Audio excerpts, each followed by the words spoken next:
this is Darcie from Lucky Tackle Box, and in this video I'm not going to be talking about a lure. I'm going to be talking about my favorite type of inshore saltwater fishing, which is trolling. And I love to troll through no wake zones, and just whenever I'm out on the boat I always like to have a line out and trolling.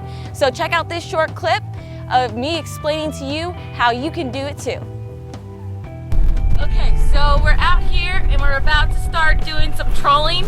So I wanted to give you a little bit of tips and tricks and show you basically how I do it, and that way you can do it too. And basically you can inshore troll.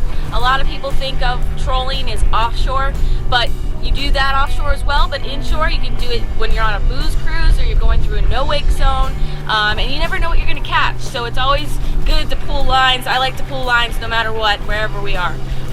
But basically for inshore trolling, we use 4 rods for our setup, and the last week I've been just killing it with the snook. I probably caught 25 snook, and I'm just going to show you how I've been doing it.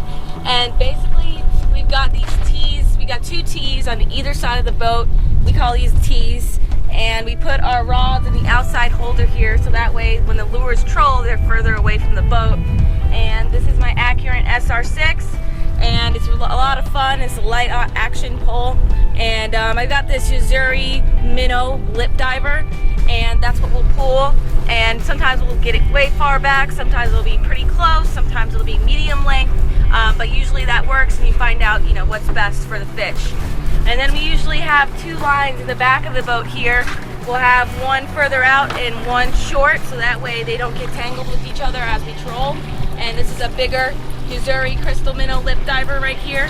So we've got this one out, and we just use different colors, we use different sizes, see what the fish are hitting that particular day.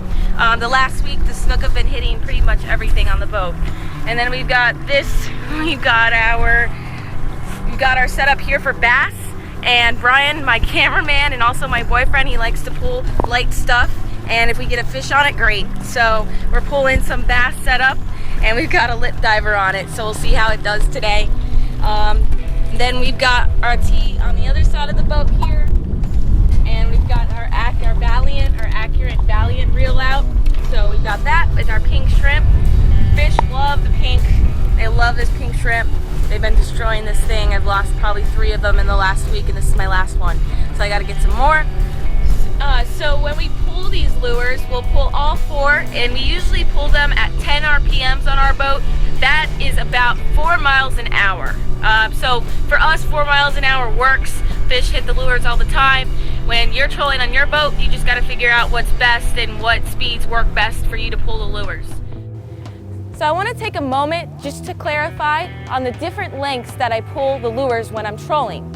And when I have 4 lines out, my 2 rods that are in the tees on the outside of the boat, I have those back the furthest.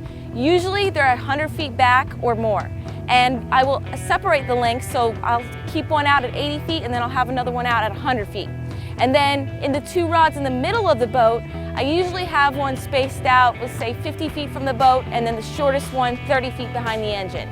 So I've got all different lengths spread out across all 4 rods. So that way I avoid any tangles, and when a fish hits the line, they're all separated.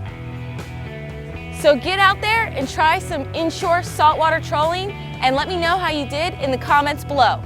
Once again, on behalf of Lucky Tackle Box, I'm Darcie Arahill. You can find me on social media, YouTube, and Roku as Darcizzle Offshore. And until next time, keep on catching.